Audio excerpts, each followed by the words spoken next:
Almighty Jupiter gave us fingers before forks. Lentil dal, yellow dal. Yeah. We used to put tomato ketchup on the side. We should dip. Whoa, wait. I don't know what to do now. That's the thing. Like, Oh. if I wanted some more food because my hands are messy, Left hand. I use the left hand to get some more food. Of course.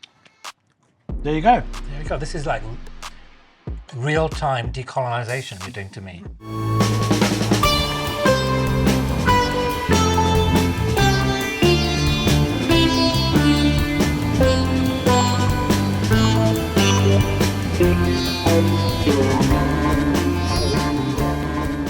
It's another episode of Hands Down, and I've come all the way to central London and Marylebone, a really underrated part of London. It's between Baker Street and Bond Street.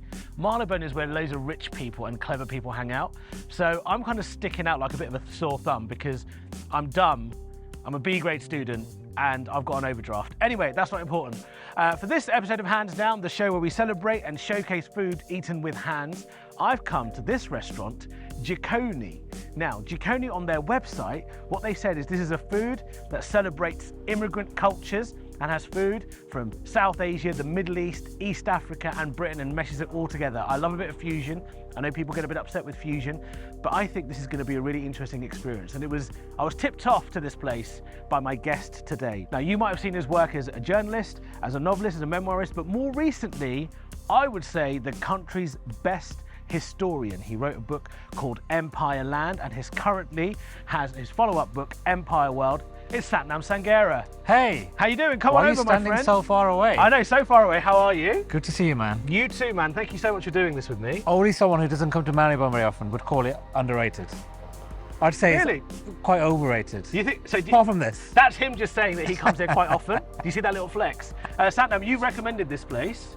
I love this place because it's Punjabi, so I recognise the food, but because the head chef, Ravinder, is from East Africa, it's got a twist. Right. So there's things you recognise, but also stuff that blows your mind. Right. It's very surprising. Well, look, I'm very excited. Shall we go inside and have some food? Let's do that. Let's do it. All right, let's go.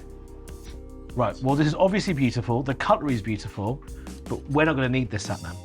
Well, I've got mixed feelings about cutlery. Right. I could tell my whole life story through cutlery, actually. Okay. Because there's before cutlery and after cutlery. Right. Basically, I grew up eating with my hands. Okay, what's your background? Remind me. I'm Punjabi Sikh. Yeah. Everyone around us was Sikh. It's a very niche, very closed community in Wolverhampton. And so I grew up eating dal, roti, chapatis. Yeah. We'd occasionally have spoons, but no forks. And I remember the day our family got a fork for the first time. We got some cutlery. Yeah. I remember my younger cousin trying to eat baked beans with a fork and not knowing what to do and skewering each baked bean and eating it one by one. Right. And we were laughing at her, but we didn't know how to use them either. And actually, I still don't use a knife and fork properly, in that I never learned how to use it. So well, I ask, where did I you scoop. Learn? Okay, you scoop. Okay, all the food. And I know that's wrong, but I quite like the fact that I've not changed. I've not learned properly. How do you hold the knife and fork? Usually. I do that wrong as well, so I do left and right. I do like this. Can I just say, yeah, that's a big ick for me. We're not going to date, but people who hold cutlery the wrong way around is a big ick for me. Well, you've just alienated America. Yes. I think this is how Americans eat. And we know about Americans. We don't like them very much, do we? But look, hopefully we all order a load of food that we can just eat with our hands. Are you going to be comfortable giving me the cutlery? You know what I do? I tend to use bread as the kind of spoon. Fine. Is that okay? Yeah, that's absolutely fine. I've never eaten rice with my hands. Have you? That is the next level. So how do you eat rice usually? Have you eaten rice with a fork or with a spoon? You know what? I would say a fork is unnecessary. All you need in life is a spoon. A spoon for everything? At most. Yeah. Your hands and a spoon. A hands and a spoon. Okay. Well, for now, why don't you hand me the cutlery? Okay, I'll leave it here. I can do that. Right. And then if we need to do this, we shall. So how often would you say you eat with your hands now, if at all? Whenever I go home. Okay. So when my mum makes food, I eat with my hands. And is there a particular thing that you tend to eat or that your mum makes? It's the Punjabi classics. Saag, brown dal, yellow dal. Yeah. I don't need to give them proper names. Motari dal. Yeah. My mum's become quite a serious vegetarian, so she doesn't make the amazing meat she used to make. She used to make amazing keema and amazing chicken curry. Yeah. And the only way I can get that is by going to one of the most expensive restaurants in London. Jimkana who make a very similar kimma. Right, okay. Yeah, out of goat. That's the only thing I've got. But she won't even teach me how to make it. Yeah, that's one thing with Asian parents is particularly mums. My mum never taught me how to cook, and I wish she did. I had to learn after she passed away. I had to learn how to cook. Yeah, and there's a sexist thing behind that, isn't there? Yeah. My mum taught my sisters because it was a necessary skill in order to get married and snare a husband. Whereas I was really interested and she wouldn't teach me. Yeah. Because your wife will do it. The dal, just quickly going back to the dal, you use the roti to scoop it. Yeah. What do you do with the bits left behind, or do you have a good roti to dal ratio of eating? It just works out. And then there's a spoon there, but there's other stuff you mix. You mix pickle. Yeah. When we were kids, lentil dal, yellow dal. Yeah. We used to put tomato ketchup on the side.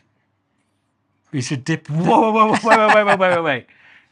Yellow dal. Yeah. And you had ketchup on the side. Chapati, onion, ketchup. And you dip it, mix it up. This is one of the worst things I've ever heard in my life. Honestly, it works. Try it. This is sacrilege. Did you not do this? We had all sorts of Frankenstein creations. So you had toroka beans, right? Yeah. Basically a bean curry. But we used to also do things like, we used to get pork luncheon meat sandwiches. Yeah. Not me, Muslim. Not you. We used to, well, you're a bad Muslim, so you might do. We used to dip them into Indian jar. The meat? Yeah. My grandfather did it because he had no teeth. And we just copied him. And it's actually very, very tasty. I've learned something so new about you today. I've seen a whole different life. And the other thing we used to do is we used to have breakfast. Yeah. Weetabix, shredded wheat, but with chai. We used to pour, instead of milk. See, that tea. I can get behind. Yeah. Because Bengalis, they have the puff rice, muri, which we put in the tea. Yeah. At lunchtime when we drink that. So that's not too outside the possibilities. But this lentil and ketchup and onion is like... Yeah. It's blown my mind. I think the British Asians used to do this. We also used to have kimma with mashed potatoes. Again, I can get behind that. Yeah. Very, very tasty. This is the pomegranate Negroni. Yep. The Okinawa fizz. Okinawa fizz. Okay, awesome. I'll swap it. All right, okay, interesting. Anyway, cheers. Here's to some This is daytime drinking. Daytime drinking. Hard liquor at 3 p.m. There's no alcohol in this. There is. Same if my mum's watching. Oh, that is delicious. I love a Negroni. I love pomegranates. I would never have thought to put them together. I never would have thought to put a flower in my drink either. I love flowers in drinks. I like edible flowers. I think edible flowers is like up there as one of my favourite things to eat. I don't know if they're edible though, but anyway. Well, what harm can they do? Delicious. My favourite drink is probably a martini. You know, it just gets to the point. You recently did a really interesting video about gin and tonic.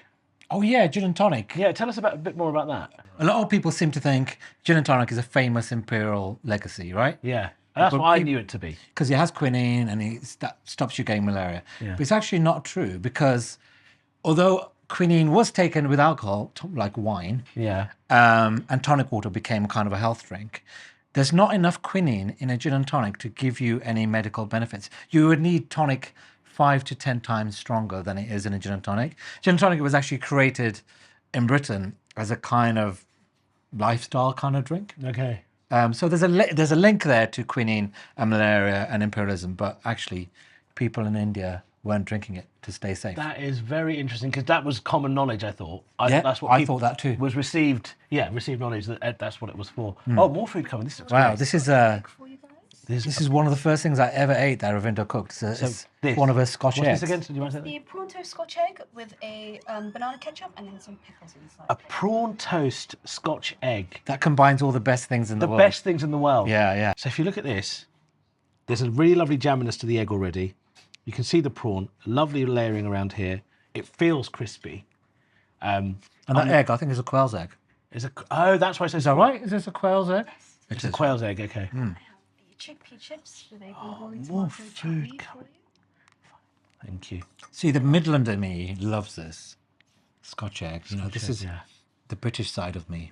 Well, I mean, Scotch egg was a very late addition into my culinary palate because I grew up in a Muslim household. Oh, right, of course. Yeah. You could have had this though. It's got prawns. Right? I'm going to try this first without the banana ketchup.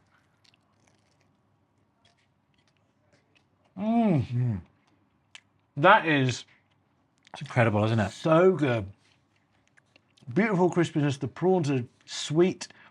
The egg is soft, and you get the jamminess of the quail's egg. It's such a delicate egg, and the crispness is beautiful.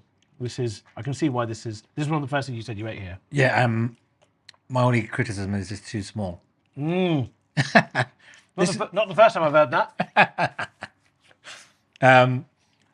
Yeah, this is the only way in which this restaurant's not authentically Punjabi, is that everything is massive in Punjabi cuisine, right? Of course, yeah. But of course, the flavours are more delicate. So The thing is, Punjabis can be delicate. Like, I'm part Punjabi from the Pakistan side. Yeah. They can be delicate, but they're often not. Quantity really matters, Yeah. doesn't it? That was incredible. Absolutely delicious. Right, so this is Labneh. Let's move on to the Labneh. You're going to have to tell me what Labneh is. Now, Labneh, I thought... Have I betrayed myself as a coconut? No, Labneh, I thought was like this Middle East... It's a Middle Eastern dish. Yeah. Chickpeas? Chickpeas, but it's like a cousin of falafel. I think it's like the poorer cousin of falafel. Okay. And these are different ones, obviously. Yeah, clearly. Shall we split them? Shall we? Yeah. This is the only time I'm going to have to use a bit of cutlery just to split them. I mean, I'm happy to, of course. You've been colonised. Just a bit. I mean, if this was at home... Live footage of someone being colonised. Yeah. Right. It's got like a soft cheese consistency. Yeah, I thought it was going to be harder. When you said falafel, I expected it to be hard, but no, it's cheese. It's a cheese. Wow. Sesame seeds. It's got some spice to it. Got a kick. It's got Mine, yeah. Are we eating the same one? We are. Oh, it's got a real kick. Love it. Yeah, very nice. I have no idea what that cheese is. What's the cheese in it? What's the cheese in it? It's actually just strained yogurt. Oh. And then it becomes really dense and Yeah. roll it. And then I think the one you just had, the spicy one, This is one, a yeah. Turkish urfa pepper. Yeah. And then lovely. one of them is za'atar, and we get our za'atar from zaytun, a really amazing. I want zaytun, yes. Yeah, they're incredible. Yep. And then one is seaweed. So, yeah. Seaweed. Amazing. And then you've got the sheermal, which is sheermal is interesting. So it started in Iran and it goes all the way to Kashmir, and everyone has a different version. By the time it gets to Kashmir, it's like almost like a paratha, but this is like the Armenian version. So it's like almost like a brioche cake. Yeah, it almost like look quite cakey. Yeah. That I vaguely recognise. Yeah, Is you've it had butter? that. Is that what we call it? No, this is you're thinking of matri. No, Matri, that's right. This is our version of panis, which is an Italian thing that comes from Sicily, where they basically make chickpea flour. And I remember tasting it the first time when I was in Italy, and it really reminded me of something Indian because... Yeah, chickpea flour, yeah, brown flour, yeah. So we've taken that idea and then we've added like methi and garlic and like all our spices. Oh my God. And then we serve it with a Bengali tomato chutney. The best chutney. Bengalis. Love them. Exactly. That is so delicious. In general, I always say, do not mess with chips. Yeah, right. But Chips are great. That is Oh, that is better than the average chip. this is very Punjabi tasting. right. And it's, So it's like this. It tastes like Punjabi home. Italian, yeah. Yeah. with the chutney as well, it tastes like home. And I saw you had the Scotch egg already. Oh, Oh. So unbelievable. that has been, since I did pop-ups, that has been on my menu, and actually it's become a real emblem for what we stand for at Jikoni, which is this idea of no borders. We are like, leave the borders to the politicians. They don't belong in kitchens, or actually they don't belong anywhere. Yeah, agreed. But it's kind of the bonny love child of a British Scotch egg and a Chinese prawn toast coming together, and through it we're saying that when we come together as cultures, we are better than the sum of our parts, and we hope that the Scotch egg So, is I mean, too. obviously you're a big advocate for what people might consider to be fusion cooking, and some people get like quite upset with that term. Yeah, we wouldn't say fusion here. I think what we do is immigrant food. Yeah. And it's kind of what happens when, I came to this country when I was 7 years old, and it kind of is what happens when you've got the ache for what you've left behind, but then also the wonder of your new landscape. And what happens when you reconcile those two feelings, Yeah. you end up creating something completely new, which is what I think all immigrant food is. I just think that all food is immigrant food. You know what I mean? Right? Yeah. Chilies didn't exist in India. Yeah. Until quite late, actually. Right, exactly. And this is the thing, like sometimes, you kind of get criticized. Like I remember someone saying, well, that Ponto Scotch egg is actually a Nargisi kofta and it's Indian, it's not a British thing. Yeah.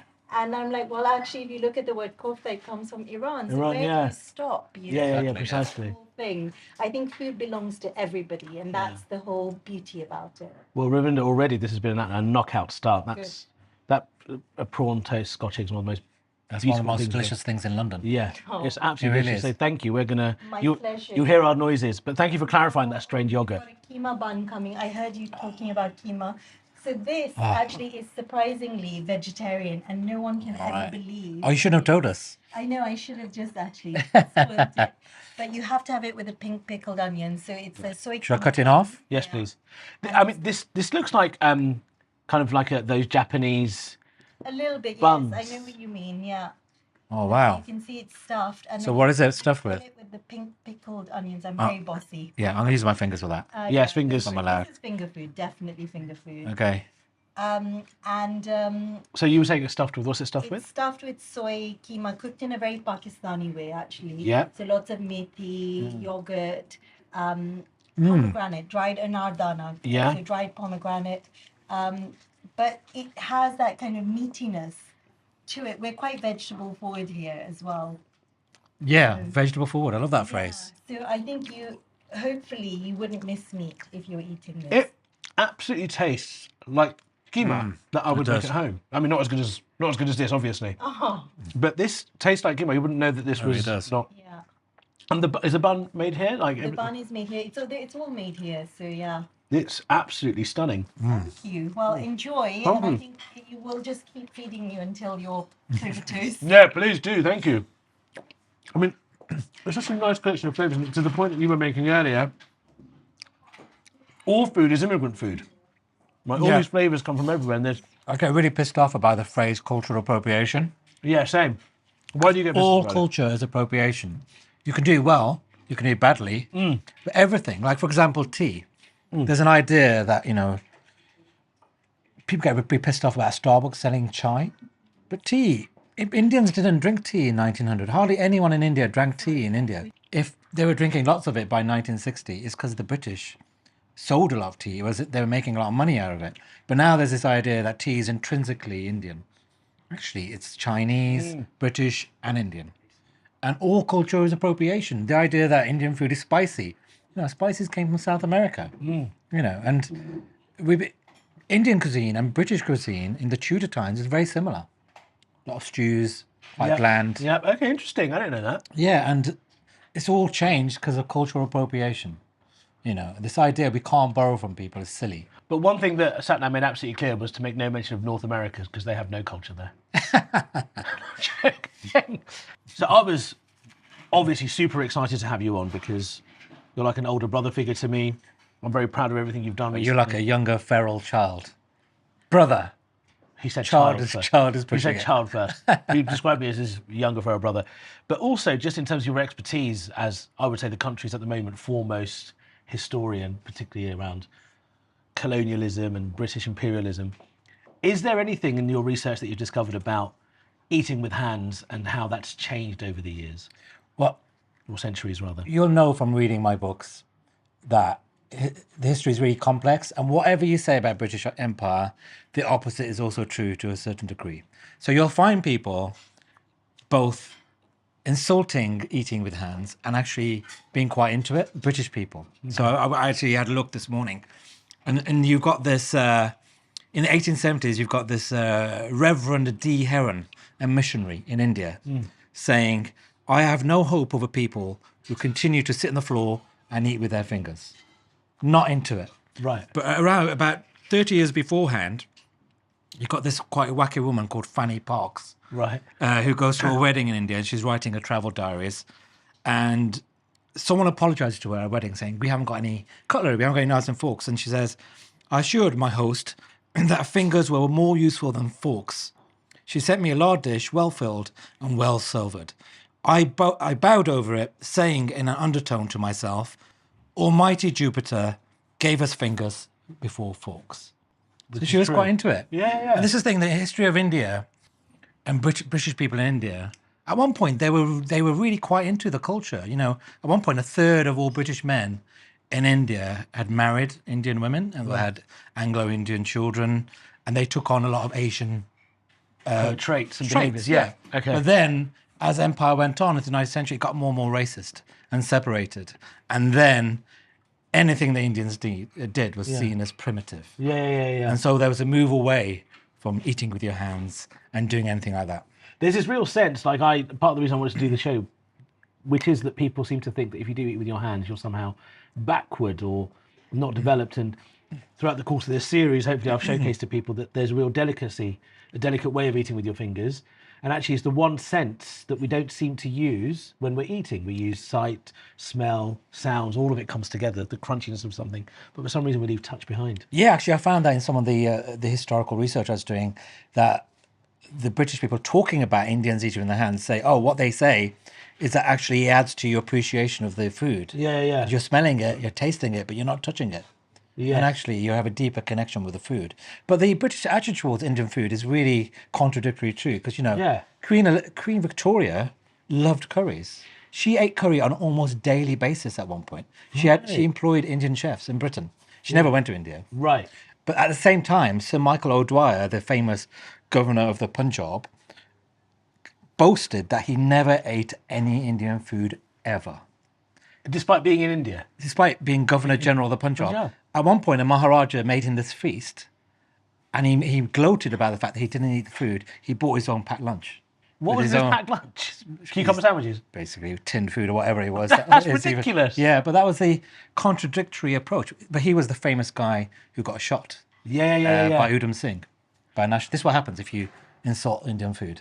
Well, of course. You end up dead. Any South Asian food. I mean, I would always, personally, from South Asia, I think Sri Lankan and Bengali food is the best. Oh, really? Interesting. But, as I'm learning here, food has no borders. So there's no point me trying to start a race war. But if you disagree, just shout me in the comments. But you do like dosas. Dosas are lovely, aren't they? Yeah, they're all right. Dosas for breakfast? Come on. Also, the best breakfast in the world. Oh, here we go. Go on, what is it? Without doubt, Indian breakfast. Like, you go to an Indian hotel. Too heavy. Oh, no. Obviously bad for you, and ghee and first thing in the morning, not good. But unbelievably delicious. What's your go-to breakfast then? Like, my favourite breakfast would be a paratha. My mum's made. Aloo wada paratha? Yeah. Not even aloo wada, plain paratha. Just a plain paratha? With yogurt. Is that it? Yeah. If I could eat that every day, I would. Why don't you? Because Asians have a predisposition to heart disease. We do have a predisposition to heart disease. And I'm about to have a deep-fried cauliflower popcorn thing. Deep-fried gobi. Deep-fried gobi. So, yeah, I mean, what language did you grow up speaking? Because I speak Punjabi. You, I guess, grew up speaking Urdu? Well, I grew up speaking Urdu, Bengali, Punjabi and Hindi all at once because, let's just put this, that sauce is almost East Asian. It's like soy sauce. Yeah, that's right, you're right. Sauces with sesame. My dad couldn't come in, he's allergic to sesame seeds. Anyway, so I grew up speaking all of them because my mum's from Bangladesh, dad's from Pakistan, and my grandmother on my dad's side can only speak Punjabi. And I grew up listening to Hindi music. So one sentence, I wasn't allowed to speak English at home until I was about 7 years old. So one sentence would be all the languages together. So yeah, I ended up learning how to speak like that. It's interesting. I think a lot of British Asians, because we all have idiosyncratic upbringings, depending on where our parents are from, what they remember about the culture. I think a lot of British Asians grow up thinking their version of Asian culture is the version, and then they're shocked when they come across someone who doesn't, and they quite easily accuse them of being a coconut. Yeah. When actually it's just a reflection of their upbringing. Of their upbringing, absolutely. And also, there's this sense that people who don't speak the language of our generation, or a bit younger or older, are somehow choosing to do so on purpose. Yeah. And actually, over the years, my view on this has changed quite significantly, which is that if you're growing up in England and being raised in England, or America, wherever it is, there's no real incumbent reason for you to have to learn a South Asian language beyond speaking to your own family if you're trying to... It's all about your parents. Yeah. What they decide. Absolutely. I got trolled to death when in a Channel 4 documentary, I was given a lassi in India, and I said I'd never had one before. And lots of people online going, "Oh, you're a coconut, I can't believe you not had a lassi." And I went to ask my mum, I was like, I never had a lassi. And she was, "That's because I don't like them." Yeah. So I never gave you a lassi. Yeah. So as British Asians, we're at the mercy of our parents' quirks. Yeah, absolutely. You know? Absolutely at them. Right, but this popcorn cauliflower, it's got like a salt and pepper.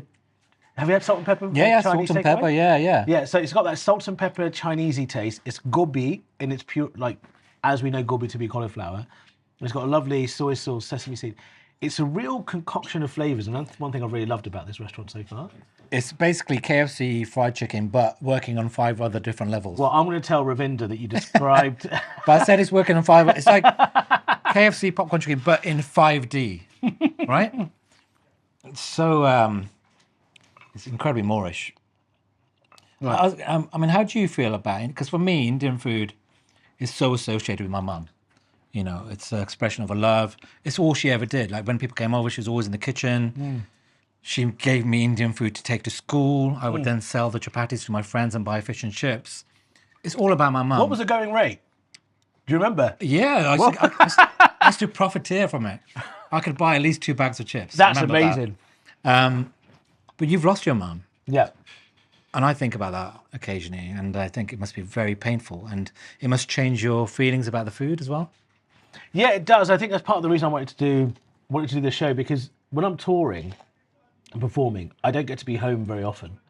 And when I've found, as I'm getting older, whenever I come home, the thing I crave the most is rice, dal, and some sort of curry, usually chicken. And I want to eat it with my hands. There's this real sense of me wanting to dig into the food because it makes me feel so much closer to home and to my mum. And perhaps when you go back home, you probably, without even realising it, feel the same thing. And I learnt to cook after my mum passed away. I can't do all the dishes because somehow, I don't know how our parents just seem to know this stuff. But it was important to me that I wanted to do a show like this to just remember that, because my mum, I was 29 when my mum passed away. The week before, my mum fed me with her hands. Once a week, I would come home from work, sit by the sofa, and get my mum to feed me while she watched her Indian drama series. Yeah. So being fed by hand and eating with hands has been such an integral part of my life. You know, I used to run around feeding my brother. So yeah, it's a very difficult thing, and food especially was the core of our relationship. She would show her love through food. She'd call me fat, unmarried, unsuccessful, and her apology would be, "Here's a paratha." You know, that's just the way That's a classic, yeah. Overfeeding you and then saying you're fat. Yeah, all the time. Right, shall we put this away? Oh, have you? Okay. Yeah. I have this one then. So this is strange yogurt with seaweed. I love seaweed. It's almost like an amuse-bouche. Because it's a yogurt. It is, yeah. Kind of clears the thing. Right, so we try this bread. In general, I'm not a fan of sharing food. Tapas. Oh, really? Tapas revolution.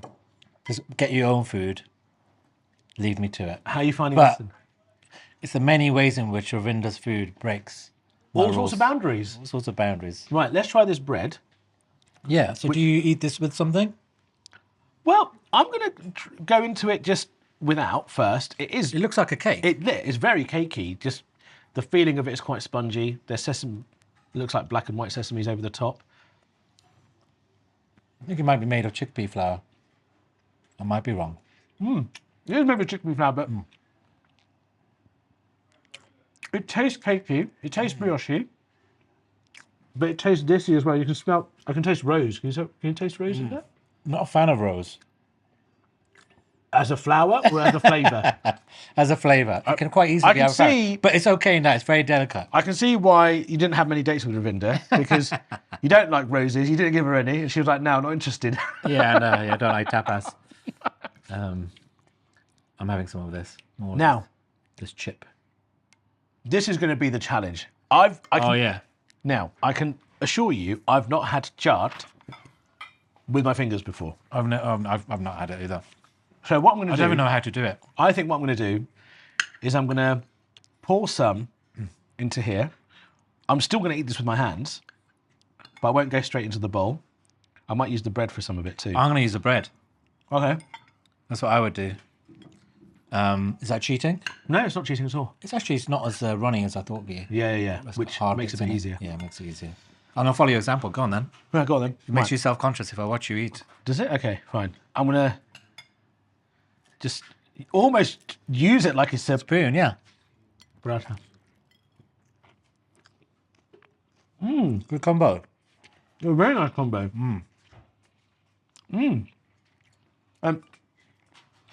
I love these little bits of fried methi on there. tomato. I hope you're identifying these herbs correctly. Listen, I'm making this up as I go along. Ravinder's probably going to see this episode and go, he's described none of my food.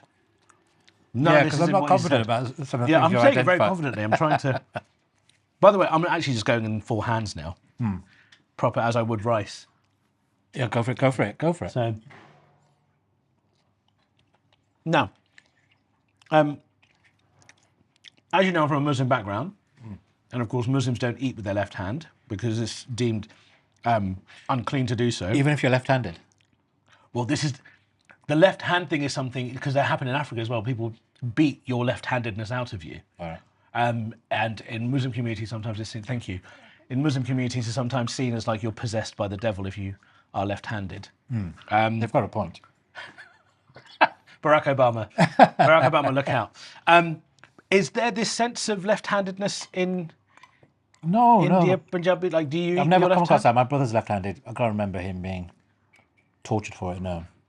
Interesting. Yeah, I mean, Sikhism is founded as an anti-superstition religion, a kind of reaction to the superstition of Hinduism and Islam at the time. Obviously, we've developed our own superstitions. Various Sikh communities have, so yeah, it's complicated, isn't it? And I mean, I know we're eating, but is there any specificities around how you clean your body? Because it is in Islam. Oh, is there? Yeah, your left hand is used to clean the more unsavoury parts. No, there's nothing like that. Really? I don't think so. I mean, washing and keeping clean is a big part of being a very religious Sikh. My mum had superstitions on, I don't think it's religious, I think it's pure cultural. You couldn't wash your hair on Tuesdays and Saturdays. Okay. That's one thing I've always found very confusing. I think that's a general Indian thing. Yeah, no, but also my Hindu friends would do, we don't eat meat on this day and this day. Yeah. Why are you applying a Gregorian calendar to your ancient beliefs? It doesn't make any sense to me. Yeah, that's the smallest problem with it. It's very bizarre. And when I remember we weren't allowed to eat meat on Tuesdays and Sundays, and I asked my mum what it was about, and it's because she said, basically, I'm paraphrasing, one of my aunts had a vision where one of our ancestors appeared to her in a dream and said, "You'll be cursed unless you do this in my name." I imagine every family has some kind of nonsense like that, That right? is, yeah. Anyway, we now all eat, I think most of the family eat on Tuesdays and Sunday, meat Sundays and Tuesday. But also there's a whole beef thing. Oh, don't start me on the beef thing. A lot of Sikhs don't eat beef, but actually, I don't want to ruin your mentions here, but it's actually okay to eat beef, according to religion. I think there's a lot of religious Sikhs I know who eat beef. And so basically what we've done is we've adopted the belief of the Hindus around us because no one ate cow. Right, of course. Yeah. So I grew up never eating beef. Now my brother eats beef. A lot of my nephews and nieces do, but I still don't. And that's because I think I just got used to it. It's a bit like eating horse if you're English. It just feels weird. It just feels weird, yeah. Oh, wow. It looks incredible. This looks, one thing, and I hope you're getting this as you're watching this, it just looks beautiful. It's stunning. The colours, the presentation. There's a bit, this looks like it might be sumac or za'atar. Sumac over the top of this. I believe whatever you say. He's just believing in what I'm saying. Rice. You've not done rice, have you?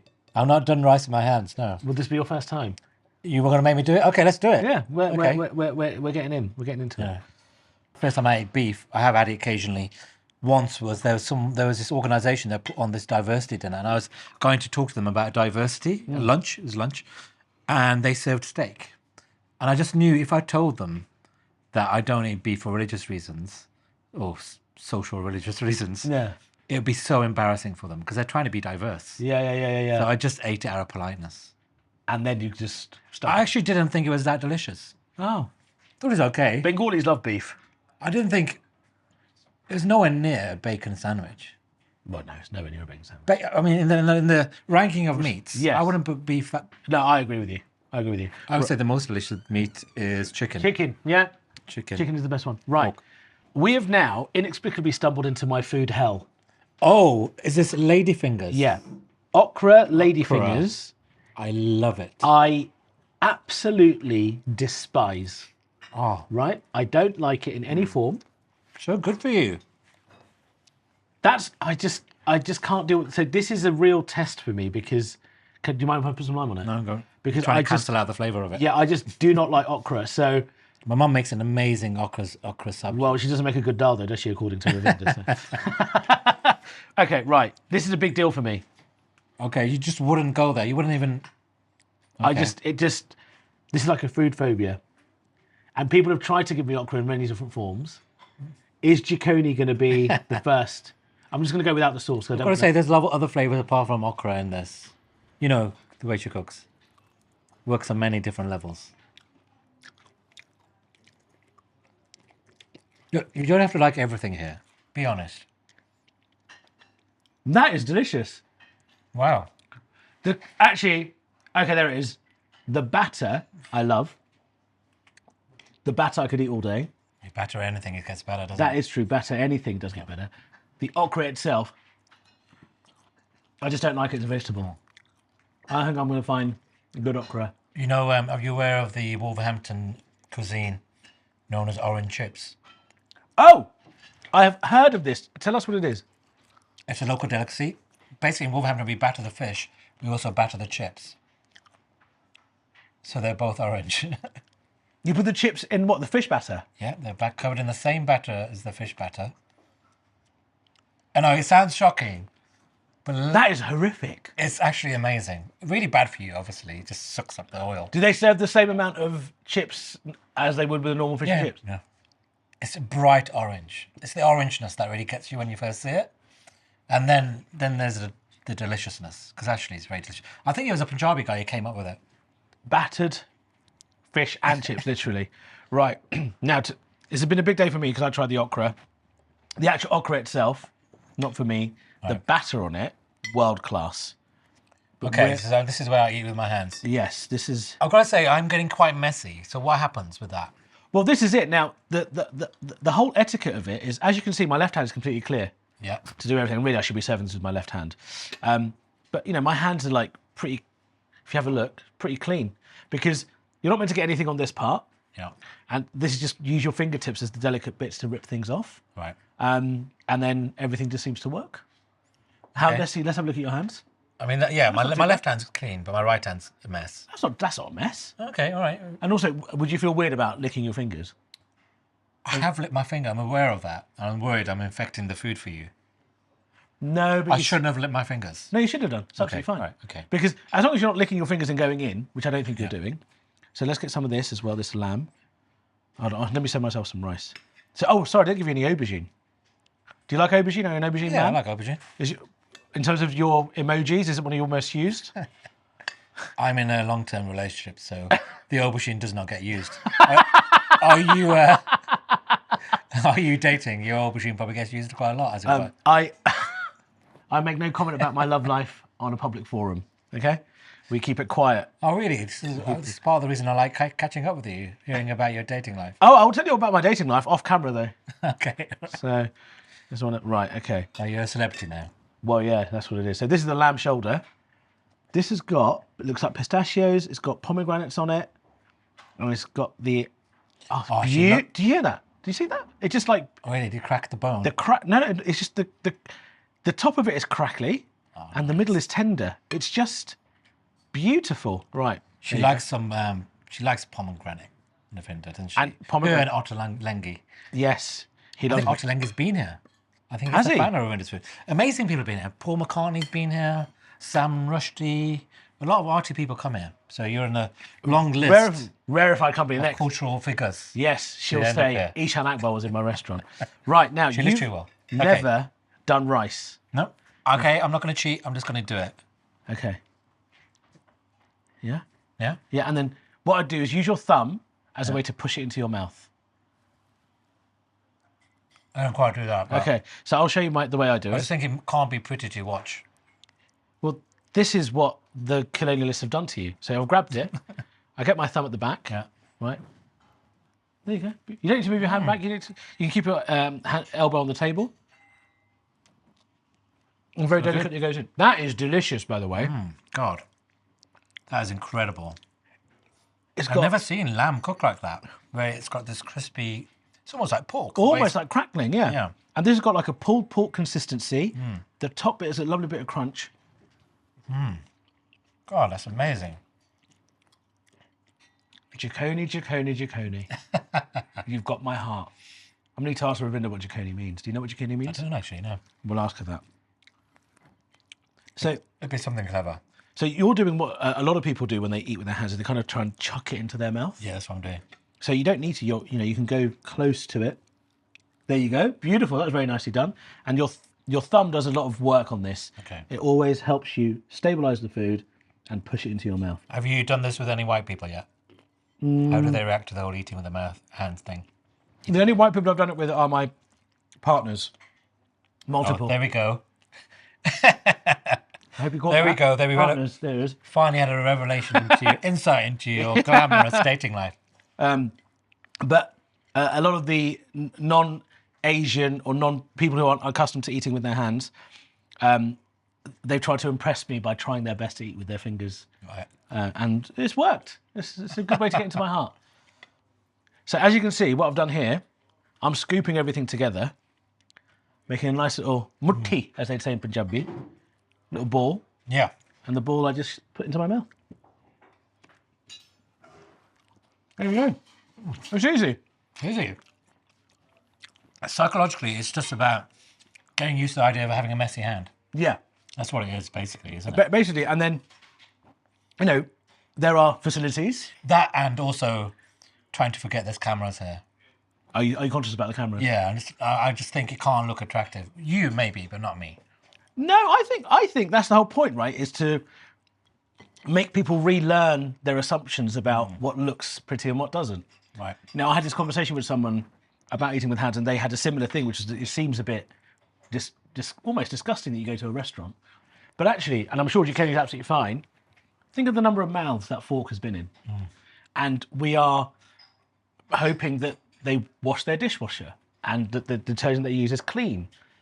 We extend a bit of trust. We should say that this restaurant does clean it. Of course it does, yeah, of course. I mean, you can see it, it's beautiful and shiny, but when you go to a Nando's or something like that, Yeah. people are putting forks and knives in their mouth without really thinking that it's been in people's mouths and the glasses. Yeah, and the water we're drinking has been through several people. Several people. Yeah, in precisely. London. So we take all these risks, but actually we know where our hands have been and we can wash them and, so it's nature's cutlery. I don't know what to do now. That's the thing. Like, Oh. I wanted some more food because my hands are messy. Left hand. I use the left hand to get some more food. Of course. There you go. There we go. This is like real-time decolonization you're doing to me. Real time. Going back to my roots. There you go. Your left hand does the work. It worked. It works. And that's all that. And then use your left hand to pick up some of the food. Nearly knocked over my martini, though. I guess they didn't have that problem in the Punjab in the 19th century. Well, that's another thing in terms of glass settings, right? Right. In a Muslim household, our glasses would be to the left. Right. And the etiquette in kind of Western households is the glasses are to the right to drink wine. Of course, yeah. So usually I would place the glass, as you see, just here, I'd place it to the left. Yeah. Because I know I'm going to eat with my right. Would you clean your hands on a thing or not? Halfway through the meal or not? Not really. Just leave it there. Leave it there and then you go and wash it at the end. Okay, fair enough. But today, you served yourself with your left hand, you're eating, and also there's this big cultural thing, particularly in Bangladesh, called Adda, which is conversation. Right. And Adda is what you do after you finish the meal. You just sit there like this, Right. have a long chat for about half an hour, Shooting the breeze. shoot in the breeze, and then go and wash your hands afterwards. Nice. And I think it deformalizes the experience because we're both enjoying the food and able to enjoy our hands getting all messy. Do you eat by hand even when there's the optional cutlery? Like, do you willfully choose it? This is one thing I'm trying to learn, and maybe when I can speak to Ravinder, she'll give me permission to eat with my hands when I come to a restaurant again. Oh, because the restaurateurs, how do they feel about it? Well, this is something I'm going to have to ask her when I see her again. But most restaurants I use cutlery. There are some very specific restaurants, which I say Bengali or Pakistani, where they'll be very comfortable with you doing it. Right. But I suspect if Paul McCartney was sat on the table just there, and here I am shoveling rice into my mouth, and he's not used to it, Ravinder might go, can you not ruin my restaurant like this, please? So hopefully Ravinder will give me the permission. The food is getting better and better. It's just, there's such depth of flavour. I mean, this aubergine dish, was sweet. It had a bit of spice to it. The aubergine was cooked beautifully. I don't know how they managed to get this beautiful crispy exterior, as with the lamb. Like I said, the lamb itself has got like a pulled pork consistency in the middle, but the top of it is crispy. So, tell us about your new book. Right. Empire World. Well, it's about all the ways in which empires shape the planet. Right. Quite a lot. So, lots of daily things, like tea, patterns of tax avoidance, which you'll know about from your last job. Mm-hmm. Yeah. The existence of entire countries like Nigeria, Pakistan, New Zealand, Australia. But then also quite a lot of geopolitical stuff. Like there's so many stories in the papers nowadays that can be explained by this history. There's so much stuff in every day in the papers. There's stories that can be explained by this history. Israel, Palestine. That was a situation that was created in large part by the British. Yeah. When they were in charge of the Palestinian mandate after the First World War. Yeah. Also, at the moment, there's a massive dispute in Guyana about the borders. That goes back to empire. Guess what? In the 19th century, we were bombing Yemen. We were in Aden. All this stuff goes way back. Yeah. And I just think there's a gap between the way the world understands Britain through the prism of this history and our failure to understand anything about it.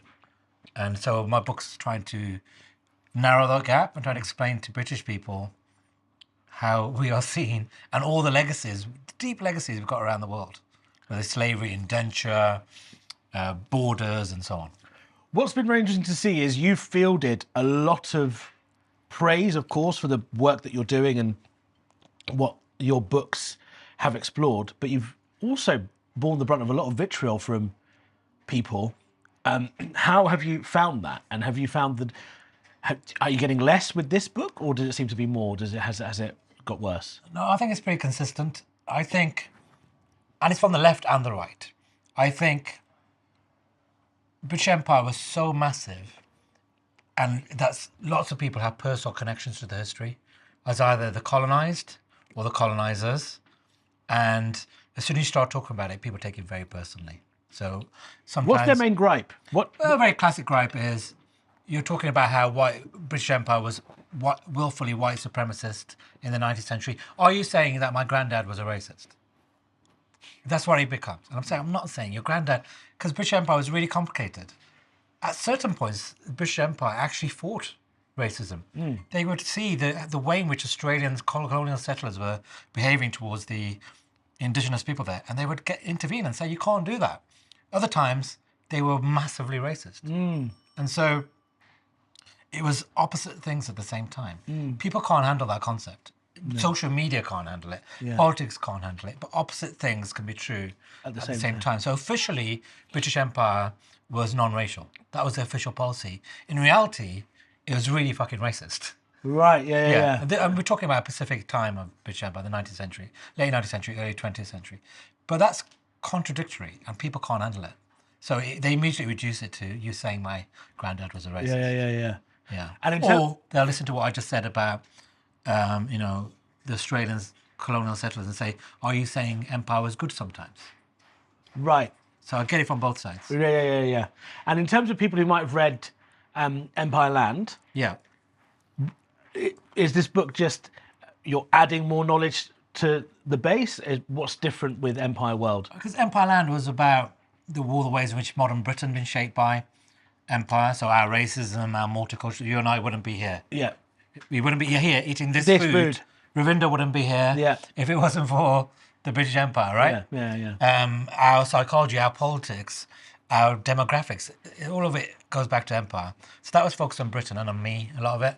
This is about the way in which the world is shaped by empire. And one of the really surprising things, possibly even more surprising than gin and tonic, is how Islam is actually arguably a legacy in Africa. It's a legacy of British Empire, because what was happening is that loads of people were converting to Christianity and people saw Islam as an alternative where they could hold on to some of their indigenous traditions like multiple wives and so on. So as people converted to Christianity, they also converted increasing numbers to Islam. I never thought about that. Well, that's interesting. Wild, isn't it? Also, like the most successful and the most vibrant church today in London is a Nigerian church. guess what? We gave Nigeria Christianity. Yeah. So that's the way in which we shaped Nigeria and we shaped modern London. Yeah. But also, like, wild thing, like the name, the name Nigeria, arguably, it was a leader writer on the Times who came up with the name, who just wrote an article saying, you know what, we should call this part of the world Nigeria. Oh, what? And it became Nigeria. But what was the basis? It just sounded all right. There's a VA. We need to do a VAR check on that, don't we? If the leader writer's going, yeah, Niger is a good way to start naming a country that's full of black people. It seems a bit like, really? I didn't know that. Yeah, as long as the other wild thing is Ganja. Now, Ganja, we all know, is associated with Jamaican culture, right? Yeah. Not Jamaican. It is actually Indian.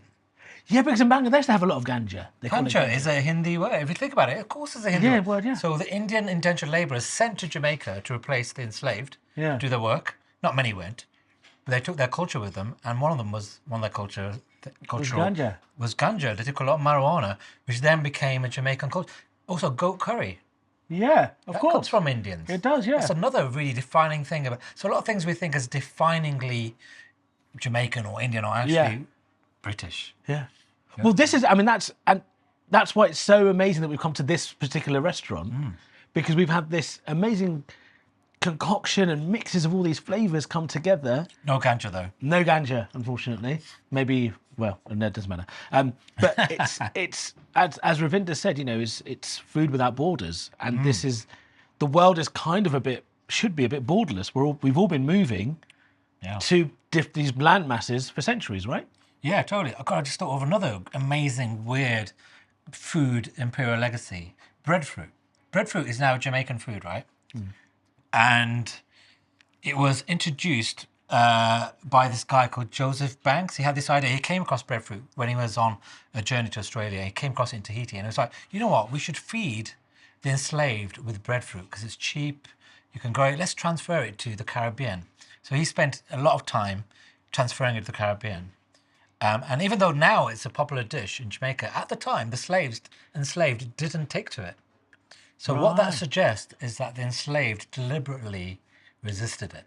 Because we just assumed that the enslaved just did whatever was told, right. So it's a suggestion that actually they were really fighting it tooth and nail. And one of the ways was to not eat breadfruit, even though it eventually became one of the foods of Jamaica. You see how interesting my friends are? What do your friends tell you? What do they talk to you about? Eh? The girls they dated, where they got drunk? I've got clever friends like this telling me really interesting stuff. Listen, you're very lucky you get to watch this. Look at him, Sathnam Sanghera, everyone. Look at him, zoom in on his face. Please don't. Ravinder, I mean, you've blown my mind. My tiny little mind has been blown by how beautiful this food is. Thank you very much. I made him eat the rice with fingers. Do you know what? I do think there is something about eating rice with fingers, and I'm not very good at it myself because I didn't grow up in a culture where we did. But there's something really comforting about it, and also apparently very good for you because you transfer the microbiome from your hands into your food. It's very good for your gut. Oh, that's all right. Apparently. I have no gut problems. I don't get hangovers. I've got no gut problems. I'm a picture of health. When people look at me, they're like, we want his body. Right? No? Okay, fine. We were talking about kind of the etiquette around eating with your hand in a restaurant. Now, of course, Jikoni is a very beautiful restaurant, and he's listed off some of the rarefied people that have passed through your doors. If I was to come to your restaurant and I was to eat this rice with my hands, would you be upset with me? I wouldn't be upset, and there are some things that we positively encourage you to eat with your hands. So when we hit about April and the Alfonso mango season comes in, the best mango. We do an Alfonso mango thali. And I remember when I was first putting this dish on the menu, my husband was like, are you bonkers?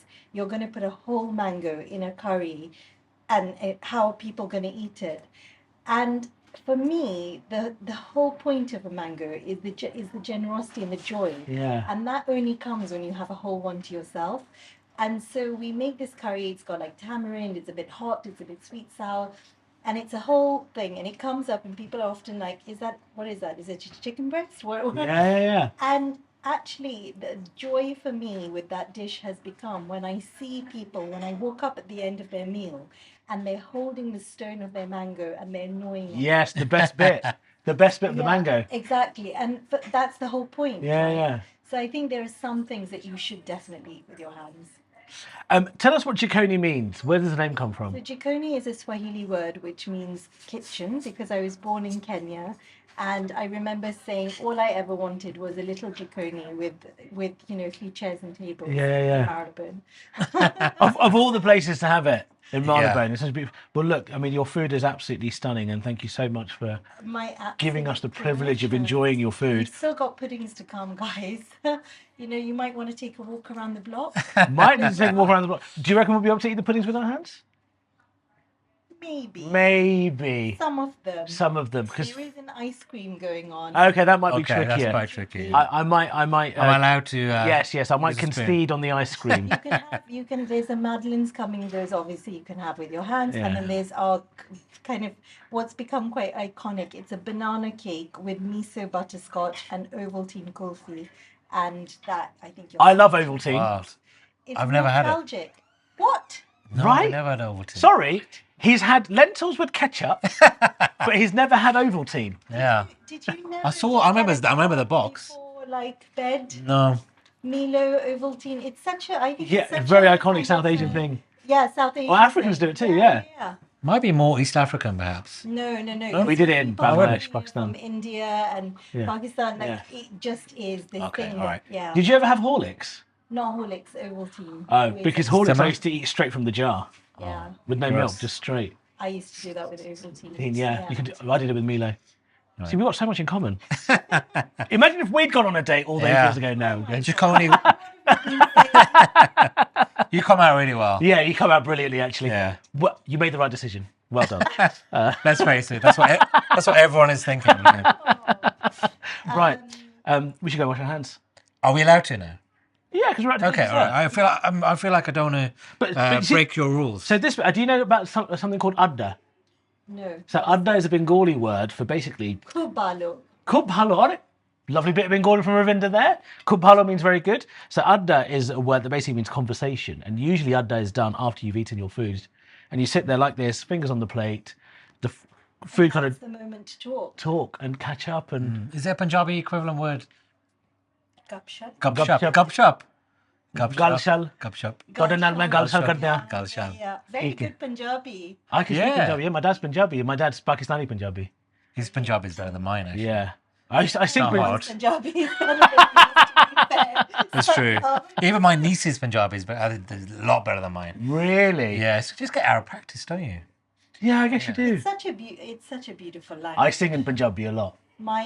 So I'm one of the few who can read and write it, because I grew up with my grandmother and my Yeah, grandfather. amazing. So her thing was always to like sit down and teach me to read and write it. And Punjabi's a great... Ura, era, iri, sasa, ha, ha. That's what I remember. That was very impressive. I hope you caught that. I can recite the first verses of the Guru Granth Sahib if you... That's very Let's good. not do that. Let's not do that. Also, Punjabi is an amazing language to sing in.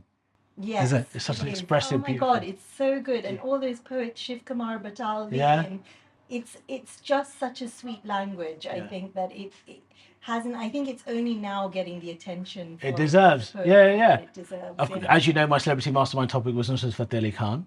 Was it? Was it? Yeah. Oh, my gosh. goodness. Yeah, he was- Oh wow. I just- किन्ना सोना तेनू रब ने बनाया किन्ना सोना Wow. Oh gosh. It's like he's here. A slimmed down version of... he's back. Yeah. He's back. Right, let's go wash our hands, Ravinder. Thank you very much. Thank you, worries. Ravinder. So what have we got here, Ravinder? So we have got Paan Madeleines. We have Paan is my favourite flavour. It's my favourite flavour of shisha as well. really okay. Yeah, so that's going to be... I Good. can't wait for that. They're very comforting. Yeah. Then we've got banana cake with miso butterscotch and peanut and Ovaltine coffee, and then a peanut little brittle. And then we have pavlova with Turkish delight ice cream, rhubarb, and a little pink peppercorn and rose twirl. Are you hearing this? Are you hearing how good... Right, I'm going to go for the Paan Madeleine first, because it's the last thing That one's given up the it's ghost. given off, but... So warm. It's warm. So warm. It's warm. And it's a Madeleine, and it's got Paan in it. All three things I love in one mouth. I think I might cry. Christian.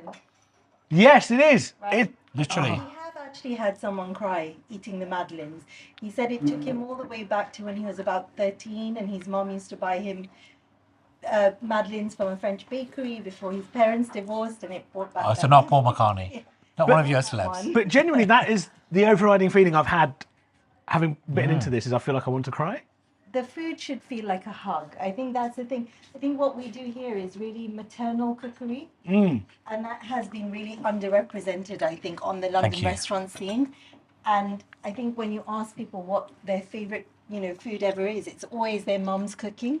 So I've tried to keep alive those traditions of women cooking in the food. So yeah. Well, you really speak to me because we've discussed this. My mum sadly passed away 10 years ago, and part of the reason I wanted to do the show was to kind of celebrate the kind of foods that I used to eat growing up. It was nothing as quite as refined as this, but it was still wonderful. The flavours are all there. The intention for us is always to nurture and nourish. It's not to show off. It's not to, it's just to really take care of people. And how did you find the keema in the soy keema bun? Yep, could have been meat. Had no idea. If you hadn't told me. Good. Delicious. I'll teach you how to make keema. Oh. Mum refuses. Oh, if it's vegetarian, I can give it back to my mum, couldn't I? Yeah, you can make it for her. Yeah, you could. Yeah, I will. I'll take you up on that. Enjoy. Thank you, Ravinder. Right, shall we dig into this? This is very romantic of us, actually. Yeah. We're about to dig into this little... Well, you probably do this every night, don't you? Well, yeah, that's right. He knows. I'm a man about... This is your mysterious dating life that you refuse to talk about. Are you going teaspoon, are you? Are there other spoons? The spoon is for the tea. She's given us forks. Oh, right. This is a thing. I'm still not used to the idea of eating dessert with forks. Still working class, you see. I'm still Sathnam from the streets. Started from the bottom, now he's here. Exactly. Right, let's try. I've lost track. What are we eating? So this is the Ovaltine Kulfi. Ovaltine, okay. Oh, it's so good. It's so good. It just tastes like home because it's Ovaltine, but it's also Kulfi, which is not something you would... That's very unusual. Banana cake. So let's have a look. Right, I'm going to have to... A bit of this. There's a bit of peanut brittle on there as well. What's very interesting about this dessert is it looks like a sticky toffee pudding, right? And you've got this, looks like quite a viscous, thick, syrupy thing over here, but it's so light. It's much lighter than it looks. Do you not think? Or did it feel quite heavy to you? No, it feels very light. It does. I'm not really a dessert person, but I would be if all desserts were like that. Yeah. Because I find desserts can be quite heavy. But that is beautiful. Right, should we try this pavlova? The crew can have the rest of that, now that we've infected it. Yeah, they can have that. Right. I'm not a big meringue person. So she said this Turkish delight ice cream. Right. With some sort of peppery brittle, rhubarb, and the pavlova. Okay. So you break it first.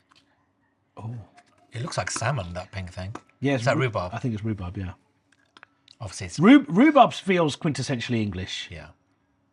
Again, so other than the Turkish delight, probably not my favourite flavours.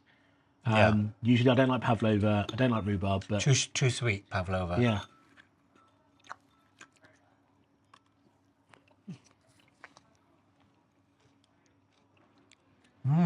Nice. Rhubarb comes first. Yeah. Tartness from the rhubarb. The pavlova is much lighter than you'd expect. Yeah. And the Turkish delight ice cream is delightful. That's what comes in at the end, doesn't it? That's why they call it Turkish delight, because it is delightful. Very delightful. I'm going to have some of this. What do you think? Delicious.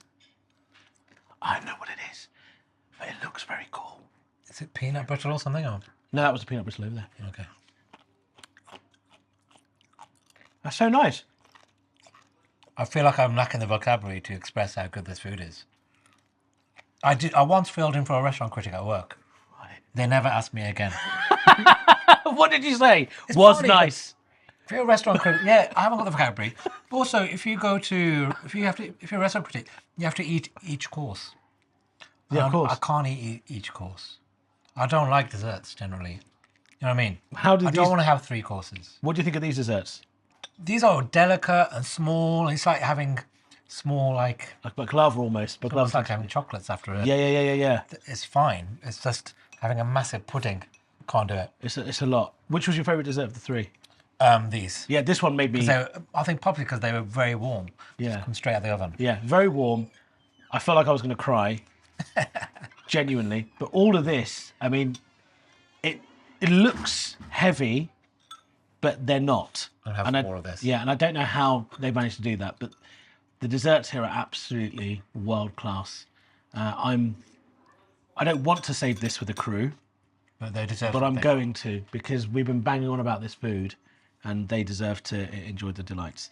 Sathnam, thank you so much for your time, man. It's been my pleasure. I'm so glad to see you doing so well. Thank you so much. That sounded like he was surprised.